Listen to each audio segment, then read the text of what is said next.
Hello, let's look at To Kill a Mockingbird chapter 30. And we're still trying to figure out everything that happened and who did what. We start off early with them being kicked out of Jem's room.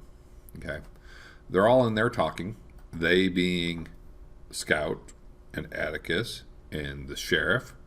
And we find out it's Boo Radley in the room with them while Jem is unconscious. Dr. Reynolds comes in. And this chapter starts off with Scout being introduced properly to Arthur Radley. Atticus says, Jean Louise, I'd like you to meet Arthur Radley, I think is his wording. Let me tell you what his actual wording. Mr. Arthur Radley, honey, said Atticus, gently correcting me because she called him Boo. Jean Louise, this is Mr. Arthur Radley. I believe he already knows you. So, the mysterious countryman in the corner was Boo Radley. It was a nice reveal at the last chapter. The whole book, the kids have been wanting to get a peek at him, and now they get more than a peek. He comes out and saves their lives, basically, which is nice. And Scout is amazed at how calm everyone is. Okay, she doesn't understand the extent of the attack, right? She kind of broke down crying when she was revealing it, and then she kind of understood. But here's everyone really calm. Atticus is really calm, talking right there with Boo Radley. And Dr. Reynolds comes in and treats him as if he sees him every day. And of course, Boo would get sick and Dr. Reynolds would treat him. But Scout is amazed by their calmness. She spent her whole childhood scared of this guy and wondering what he looks like and what he does. And now she is calm also, following the adult's lead. The doctor moves them out of the room, and they go to the front porch. It's darker out there. Arthur Radley is a recluse, right? He stays inside. He never goes outside, doesn't have any contact with people.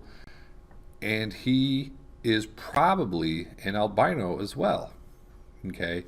Very pale skin, white hair. I don't think it mentioned the color of his eyes. I don't remember.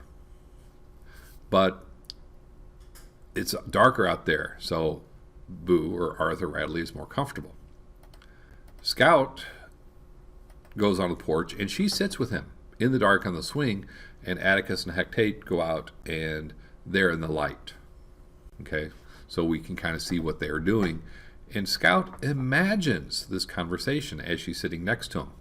She doesn't come out and say it. She's nervous about this. Okay, this is a big deal. She spent so many years fantasizing about what she would say with him and what he looks like. And here she is right there with him. And she imagines the conversation. She doesn't say it. How often do we do this, right?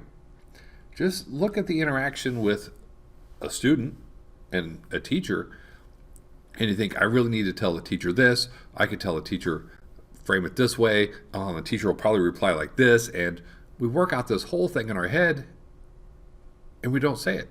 We don't do it. So that's a weird little peek into human nature there. So I kind of like that, because Scout does what we all do at some point. And we see and hear the conversation between Hecate and Atticus Finch. And through this conversation, it just doesn't come right out. We have to work there. But we find out that Atticus thinks that Jem stabbed Bob Ewell. And if Atticus says it's a clear case of self-defense, we will have to bring it in front of the judge and have a hearing. He doesn't want to hush it up. He wants to keep everything above board and let Jem come off scot-free. So Atticus thinks Jem stabbed Bob Ewell. And Atticus believes that the sheriff is trying to hush this up, just to try to cover it up so that word of what really happened didn't get out. And this is not a good thing, but it happens sometimes. And we have this weird standoff between Atticus and Hecate. Scout called it a curious contest, right? The way Atticus was cool and the way Hecate was kind of rough, but they were both very stubborn. Atticus says Jem killed Bob Ewell. He has to, face trial. And Heck is like, Bobby Well fell on that knife. Well, we're not going to get Jem involved. And Atticus says he doesn't want to lose Jem and Scout. And it's a very powerful statement at the bottom of page 273 in this version of the book. Printing from 1982. Says, if this thing is hushed up, it'll be a simple denial to Jem of the way I've tried to raise him. Sometimes I think I'm a total failure as a parent, but I'm all they've got. Before Jem looks at anyone else, he looks to me, and I've tried to live so that I can look him squarely back at him. He's tried to live in a way that he wants his kids to embody, and his kids come to him for problems, and he wants to keep that. If Atticus changes, if Atticus goes against his upbringing for these kids, he's lost them. He's going to go somewhere else. And this is crazy anxiety for a parent, right? I feel like I'm a bad parent. And every parent goes through this at sometimes, like, oh, I should have done this, I should have done that. Wow, Atticus is in a rough spot here. I mean, look at this. He's willing to take his son and put him in front of a judge because he thinks he killed somebody in self-defense. And Hecate isn't going to have anything to do with this. And they argue on, and the sheriff pulls out the switchblade that he got off a drunk and kind of mimes how it happened. And then he comes out and he yells at Atticus, right? I'm not thinking about Jem. There's something else going on. Hecate is covering something up, but he's not protecting Jem. There's someone else he's protecting. And he comes out, and we have to settle this tonight because tomorrow, all the Stephanie Crawfords will be talking about what's going on. He got the switchblade off a drunk, and he says all he wanted to do was to get him, meaning Jem, and his sister to safety. It doesn't say who he is, but the only other person involved, there was Jem, there was Scout, there's Bob Ewell, and there's Arthur Radley.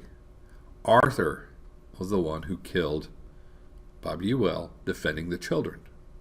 Okay, Arthur could probably see in the dark and see what was going on well enough. We saw him breathing hard. We see him all torn up, his shirt torn and stuff. So he's involved in the fight. It was a kitchen knife that was stuck in him. Outside and protected the kids. And Hecate said something interesting. Let the dead bury the dead. Right? We've got this interesting saying, Bob Ewell's dead. Right? And let's use that to cover up the problem. And let's just hide the truth that Arthur Radley killed him.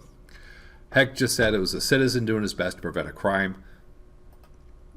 And if word gets out, this guy will be thrown into the limelight. We know he's talking about Arthur Radley.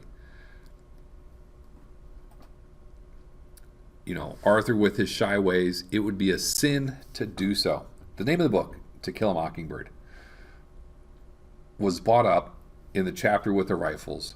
And it was brought up that it was a sin to kill a mockingbird. And here we have, again, the idea of sin, right? It's a sin to do something wrong in this case. And it would be wrong to expose Arthur Radley as the savior of the kids.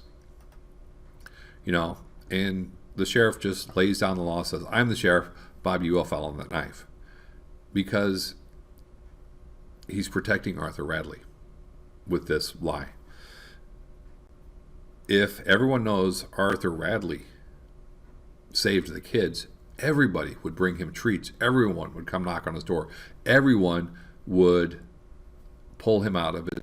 And Atticus asks Scout, can you possibly understand? And she understands better than anybody. It'd be like killing a mockingbird. It's a sin to do so, right? We don't need to put him in the limelight. She's sitting right there next to him, and Scout finally understands something as good as the adults, right? And then Atticus thanks Arthur for his children. And this is such a heartfelt thank you, because if Arthur Radley wasn't there, his kids would be dead.